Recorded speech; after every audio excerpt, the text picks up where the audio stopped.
Welcome to साथ शिक्षा। I am Sumit सानू। इस वोकैबाइट में हम ऐसे वोकैबलरी डिस्कस करेंगे जो सभी कॉम्पिटिटिव एग्जाम्स के लिए इंपॉर्टेंट है और आपको ऐसे स्पोकन इंग्लिश में भी हेल्प मिलेगी।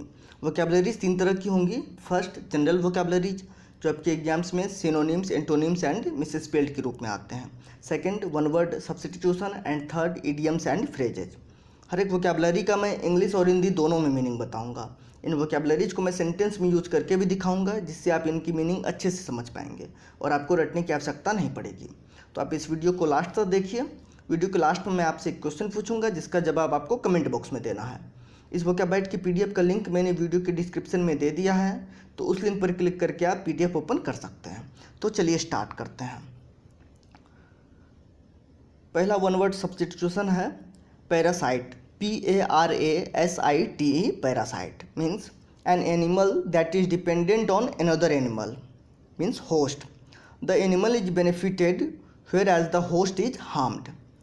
पैरासाइट का मतलब होता है परजीवी, ऐसा जीव जो दूसरे जीव पर आश्रित रहता है और उससे लाभान्वित होता रहता है जबकि दूसरे जीव को नुकसान होता है। इसको एग्जाम्पल से समझिए। किसी पेड़ की पत्तियों पर बहुत सारे कीड़े रहते हैं, तो पेड़ की पत्तियों पर रहने से उस कीड़े को रहने की जगह मिल जाती है और वो उस पत्तियों को खाता भी रहता है। तो उससे कीड़े को ये फ़ायदा है कि उसे रहने की भी जगह मिलती है और भोजन भी मिल जाता है, लेकिन इससे पेड़ को नुकसान है। तो इस तरह का रिलेशनशिप जिसमें कीड़े को फ़ायदा हो रहा है, तो कीड़ा पैरासाइट हो गया। अच्छा, इस तरह के रिलेशनशिप को क्या कहते हैं जिसमें एक पार्टनर को फ़ायदा होता है जबकि दूसरे पार्टनर को नुकसान होता है?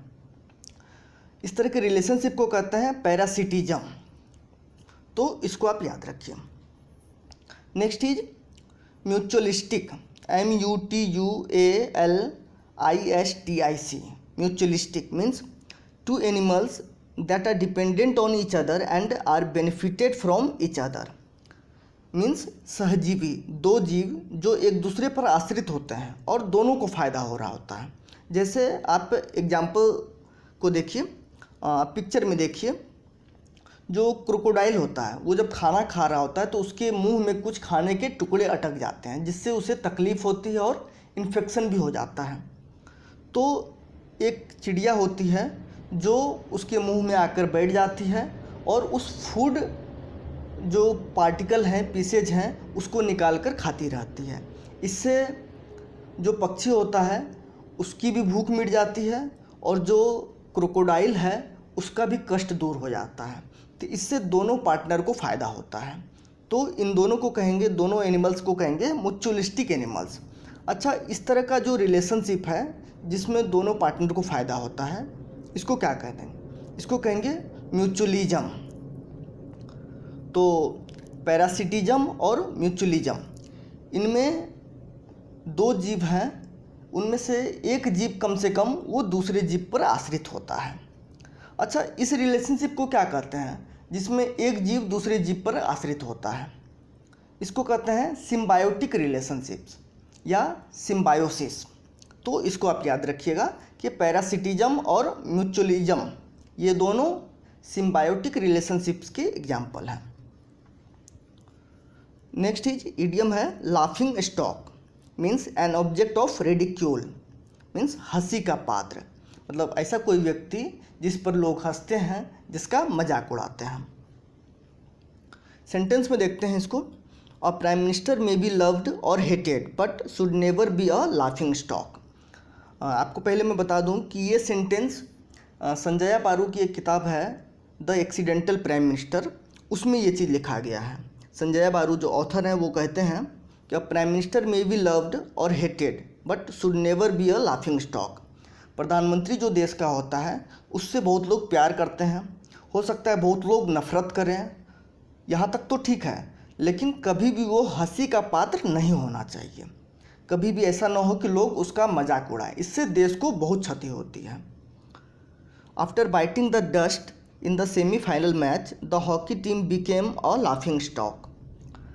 बाइट द डस्ट, ये इडियम हमने पहले डिस्कस किया हुआ है। इसका मतलब होता है किसी युद्ध में या किसी मैच में हार जाना, पराजित हो जाना। तो after biting the dust in the semifinal match the hockey team became a laughing stock. Semifinal match में हारने के बाद हॉकी टीम वो हंसी का पात्र हो गई, मतलब हॉकी टीम का सब मजाक उड़ाने लगे। Next is calibre, CALIBRE, calibre means level of one's ability और इंटेलिजेंस, मीन्स किसी की क्षमता, किसी की मानसिक क्षमता, किसी के काम करने की क्षमता, किसी के सिचुएशंस को हैंडल करने की क्षमता, इसको कैलिबर कहते हैं। इसको सेंटेंस में देखते हैं। He was impressed by the high calibre of his assistant, वो अपने असिस्टेंट के उच्च क्षमता से बहुत प्रभावित हुआ कि उसका जो असिस्टेंट है वो चीज़ों को बहुत अच्छे से हैंडल कर लेता है, उसमें जो क्षमता है, चीज़ों को अच्छे से हैंडल करने की क्षमता है, चीज़ों को अच्छे से समझने की क्षमता है। Only a person of high calibre, यहाँ कैलिबर की स्पेलिंग रॉन्ग हो गई है, CALIBRE होना चाहिए। Only a person of high calibre can lead a nation, एक ऐसा व्यक्ति जिसमें चीज़ों को समझने की, चीज़ों को करने की उच्च क्षमता हो, वही देश का नेतृत्व कर सकता है। तो कैलिबर का मतलब हो गया किसी भी कार्य को करने की क्षमता बोलिए या मानसिक शक्ति बोलिए। Next is calamity, CALAMITY, calamity means a disastrous event involving great loss and suffering, means विपदा, आपदा, त्रासदी, ऐसी कोई भी घटना जिसमें बहुत ज़्यादा नुकसान होता है, जिसमें लोगों को बहुत ज़्यादा कष्ट होता है, लोग पीड़ित होते हैं। कैलामिटी को ही डिजास्टर बोल सकते हैं आप, कैटास्ट्रॉफ बोल सकते हैं, ये दोनों इसके सिनोनिम्स हैं। कैलामिटी को सेंटेंस में देखते हैं। Every year natural calamity kills millions of people, प्रत्येक वर्ष प्राकृतिक आपदा से लाखों लोगों की मृत्यु होती है। An optimist sees an opportunity in every calamity, a pessimist sees a calamity in every opportunity. ये बहुत ही इंपॉर्टेंट सेंटेंस है, इसका मीनिंग अभी समझेंगे। इसमें 2 वन वर्ड सब्स्टिट्यूशंस आए हैं, उसको एक बार देख लेते हैं, वो शायद आगे मैं डिस्कस करूँगा। ऑप्टिमिस्ट, ऑप्टिमिस्ट होता है आशावादी, ऐसा व्यक्ति जो हर एक चीज़ के पॉजिटिव साइड को देखता है, हर एक चीज़ में पॉजिटिविटी देखता है। और पेसिमिस्ट होता है निराशावादी व्यक्ति, ऐसा व्यक्ति जो हर एक चीज़ के नेगेटिव साइड को देखता है, वो हर एक चीज़ में नेगेटिविटी ढूंढता है। तो an optimist sees an opportunity in every calamity, a pessimist sees a calamity in every opportunity. जो आशावादी व्यक्ति होता है वो हर एक आपदा में भी अवसर ढूंढता है, अवसर देखता है, जबकि एक निराशावादी व्यक्ति हर एक अवसर में भी आपदा देखता है। तो कैलेमिटी का मतलब आपदा, विपदा, ऐसी समस्या, ऐसी सिचुएशन जिसमें बहुत ज़्यादा नुकसान होता है, लोगों को बहुत ज़्यादा कष्ट होता है, ऐसी घटना। Next is callous, CALLOUS, callous means insensitive, indifferent, having no emotion or sympathy for others, means संवेदनहीन, निष्ठुर, मीन्स ऐसा व्यक्ति या व्यक्ति का ऐसा गुण जिसमें लोग असंवेदनशील हो जाते हैं, लोगों को दूसरे के कष्ट से फर्क नहीं पड़ता, प्रभावित नहीं होते, उनके अंदर दूसरों के लिए भावना नहीं होती, दूसरों के लिए सहानुभूति नहीं होती। कैलस को सेंटेंस में देखते हैं। The government seems callous about the predicament of SSC and railway students. Predicament word हमने पहले डिस्कस किया हुआ है, इसका मतलब होता है ऐसी गंभीर समस्या या ऐसी मुसीबत या ऐसी बुरी परिस्थिति जिसमें लोग फंसे रह जाते हैं, उससे बाहर निकलना मुश्किल हो जाता है। तो the government seems callous about the predicament of SSC and railway students. सरकार SSC और रेलवे स्टूडेंट्स की जो बहुत भयानक समस्या है अभी कि एग्ज़ाम्स टाइम पर नहीं होते, रिजल्ट्स समय पर नहीं निकलते, एक एग्ज़ाम 3-3, 4-4 साल लंबे खिंच जाते हैं और लोगों की, स्टूडेंट्स की एज निकल जाती है। तो इस समस्या की तरफ सरकार का जो रुख है वो कैलस है, मीन्स सरकार असंवेदनशील दिखती है, मतलब ऐसा लगता है कि सरकार को स्टूडेंट्स की समस्याओं से कोई मतलब नहीं है। People have now become callous to surging number of deaths due to कोविड-19। सर्ज वर्ड हमने पहले डिस्कस किया हुआ, इसका मतलब होता है तेज़ी से चढ़ना या तेज़ी से संख्या बढ़ना किसी चीज़ का। तो सर्जिंग नंबर ऑफ डेथ्स, मृत्यु की बढ़ती संख्या, तेजी से बढ़ती संख्या। तो people have now become callous to surging number of deaths due to कोविड-19।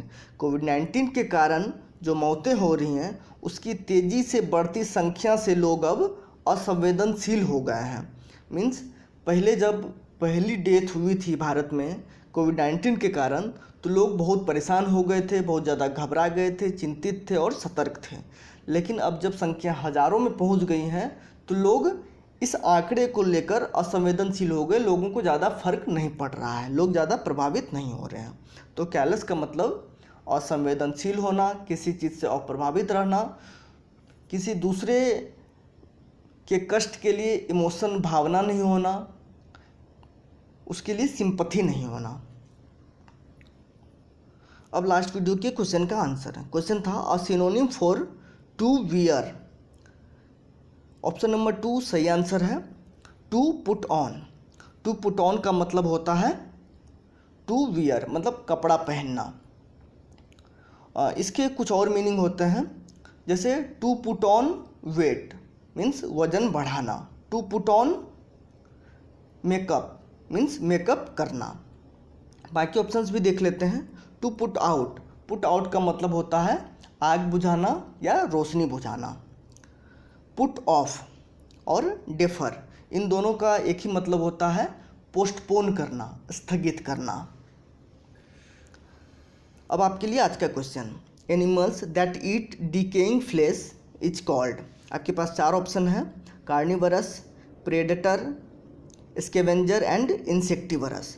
इन चारों में से जो भी ऑप्शन सही आंसर होगा वो आपको कमेंट बॉक्स में लिखना है। और कमेंट बॉक्स में आंसर लिखते समय आप ऑप्शन नंबर लिखने की बजाय पूरा आंसर टाइप करने की कोशिश कीजिए, वो भी ऑटो करेक्ट और सजेशन की हेल्प लिए बिना। इससे आपकी स्पेलिंग इम्प्रूव होगी। इस वोकैबुलरी में हमने जितने भी वोकैबुलरी डिस्कस किए हैं उनमें से मोस्टली किसी न किसी एग्जाम्स में पहले पूछे जा चुके हैं और ये बहुत इंपॉर्टेंट है। इसलिए इन्हें आप वीडियो की PDF से नोट करके रिवीजन करते रहिए। और यही रीज़न है कि हर एक वीडियो के साथ उसका PDF मैंने ज़रूर दिया है। और मैं तो यही कहूँगा कि आप डेली मॉर्निंग नोट कर वोकैबुलरी देखा कीजिए। अगर आप ऐसा करते हैं तो आप देखेंगे कि कुछ समय बाद आपके वोकैबुलरी का स्टॉक काफ़ी बढ़ जाएगा। ये वीडियो आपको कैसा लगा हमें कमेंट करके ज़रूर बताइएगा। अगर इस वीडियो से आपको आपके स्टडी में हेल्प मिली तो इसे लाइक करके अपने दोस्तों के साथ शेयर कीजिए। अगर आपने अब तक भी सार शिक्षा को सब्सक्राइब नहीं किया है तो सब्सक्राइब करके बेल आइकन प्रेस कर लीजिए ताकि नेक्स्ट वीडियो की नोटिफिकेशन आपको मिलती रहे। Thanks for watching.